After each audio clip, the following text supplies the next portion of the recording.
Hey guys, it's Jenna, the host of this podcast, Faces of Grand Prairie, and I wanted to record a little mini episode about why I am doing this podcast and what it is about me that inspired me to do this podcast. So I want to talk about me a little bit and why this podcast is so much fun for me to do.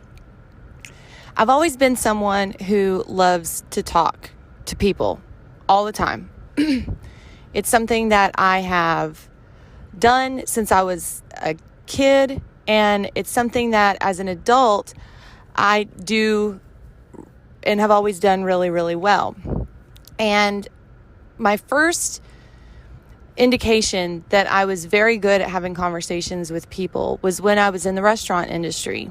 And I started by waiting tables when I turned 18, and then I became the service manager of the Texas Roadhouse in Grand Prairie, and I was the service manager there for a little while, and I was service manager at different locations for a little while in my life, and I was very good at creating relationships with guests, and I didn't really even try to do that, though Texas Roadhouse has always been a culture. They've always created a culture for the people that work there to create relationships with guests and not just, look at them as customers that are coming to eat dinner in your section, every so often. But I existed in that culture and was trained in a culture that really cultivated those relationships with guests. So probably I could say that having that experience very early on in my young adult life of working for some place where I had an opportunity to really cultivate those relationships and have those conversations with people really gave me the ability to get really, really good at doing that.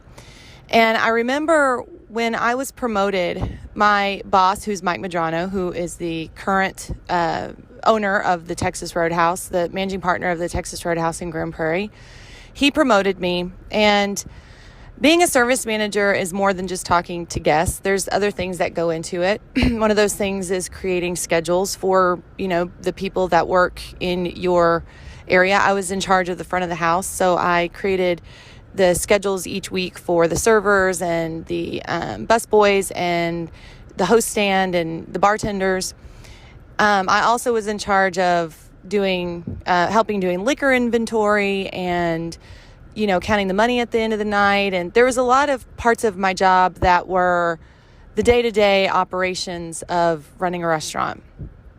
And I was not good at a lot of those things, which is kind of funny looking back on it now. But I remember one time thinking, this is not what I need to do. This job is just not well suited for me because other service managers did those things really well. And I just did not. I was always late with my schedules. I was always, I never took very seriously some of those aspects of my job. And so I remember asking my boss at the time why it was that he hired me. And he said, I didn't hire you because of all those other things. I hired you because there's nobody in the world that's better with the guests than you are. And I remember it would be busy on a Friday night, and I would just be electrified by the energy that was going on in the restaurant. I loved the excitement of having a lot of people in a space and being able to go through a crowd and really talk to people that were waiting or talk to people that were at their tables. And I remember there'd be multiple times in my tenure as manager where, the servers would need me for something and nobody was able to find me. And lo and behold, I would be at table 334 having talked to a guest for the last 30 or 45 minutes about something random. I don't even know what it was. It'd be somebody that I just walked by and asked how their meal was, and then I would strike up a conversation about some random topic, and I would end up sitting down and just having these conversations, and people were just, floored that I just wasn't available to do other things that I should have been doing because I was the manager, obviously. I wasn't the social director at the Texas Roadhouse. I was the service manager. But those conversations led to a lot of guest loyalty, and it led to people feeling like they were a part of that particular restaurant and the environment. They were a part of the culture because they knew who the manager was, and I would remember them when they would come back in, and we would have those conversations again, and it happened all the time. And I didn't realize how much of an impact that had until later, when people would talk about it later. And I can't tell you how many people would come up and go, "Oh, I remember you from, Texas Roadhouse, and you sat down with us and talked about whatever random topic it was."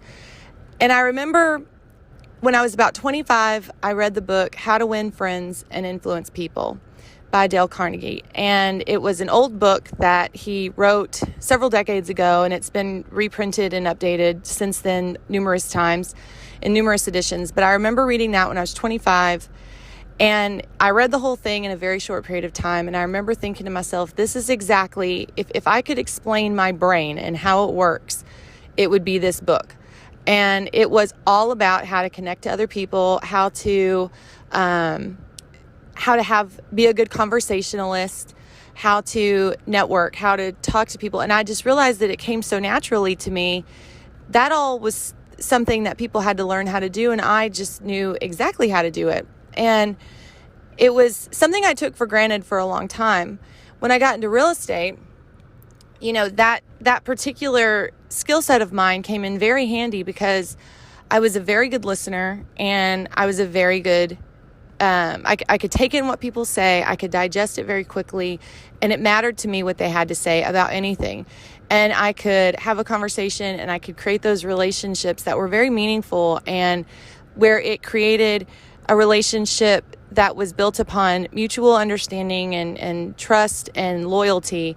And so my ability to have those conversations and talk to people really translated into me having a successful real estate career. And I didn't have to do a whole lot of social media marketing or anything like that. It was just, I was able to talk to just people all the time, and it turned into something wonderful.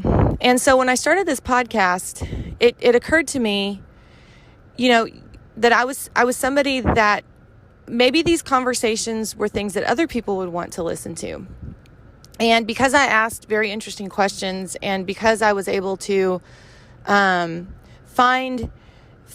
the interesting thing about other people that I felt like, somebody else might want to hear about, that maybe other people took for granted that they didn't really catch on in certain ways, I realized that particular skill set of mine could turn out to be very valuable.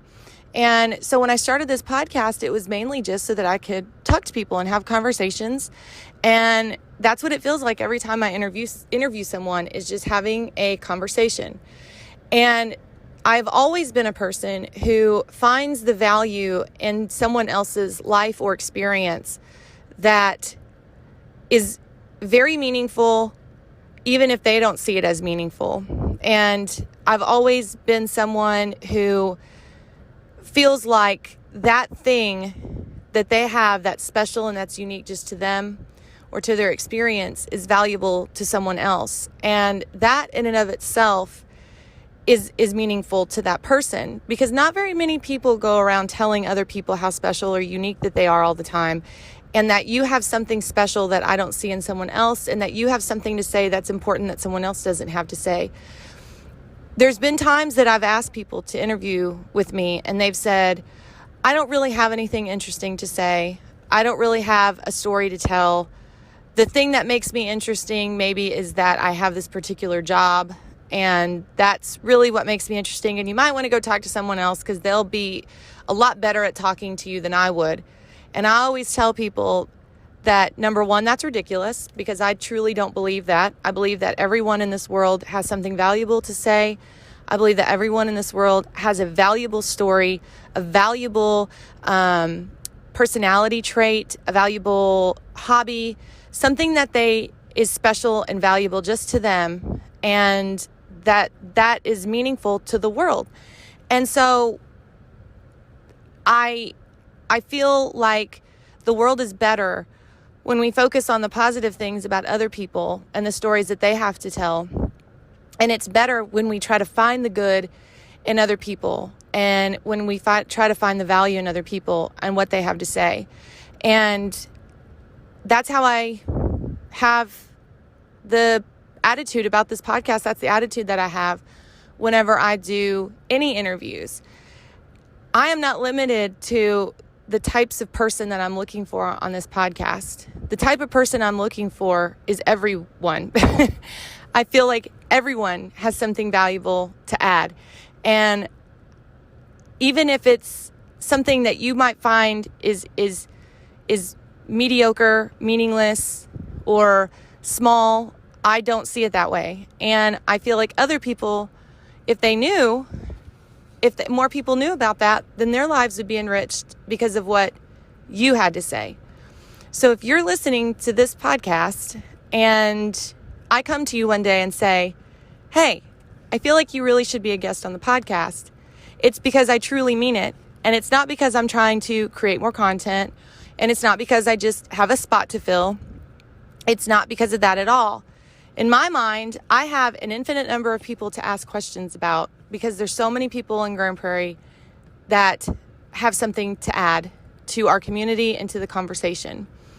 So it is not about me trying to just find the person that I think is the most interesting. It's that I find you interesting and I find what you have to say very valuable. So that's one of the reasons I started this podcast. And I feel like for most people, if you can find that thing that makes you special, for me, it's having conversations. I feel like that's something I do better than anybody else, and it's really not something I have to try very hard at. It's something that comes natural to me, but I feel like everyone has that thing, that one thing that they're really good at that may seem silly and not like a valuable commodity in the world, but everyone has that. And if everyone could find that and do that and find a way to add and not look at it as try to find a way to make money at it, but to try to find a way to use that one thing that you have that's special, that no one else has, to make the world around you a better place. I know that sounds so cliche and it sounds so self-help-y, but it's true. And if you use it for the good of others, it's astonishing what kind of difference that you could make. So I say that because I wanted you to know more about me and about why I'm doing this. And it's not just to make a gazillion dollars. I'm not doing it because someone asked me to. I'm not doing it just because I'm trying to find a way to fill time. I'm doing this podcast because I truly, truly love and am passionate about talking to people in this world. And so I just really appreciate everyone that's listening. I hope this helps you learn a little bit more about me and my motivations. And I look forward to providing you more interviews with interesting people that live in your community because there are so many of them.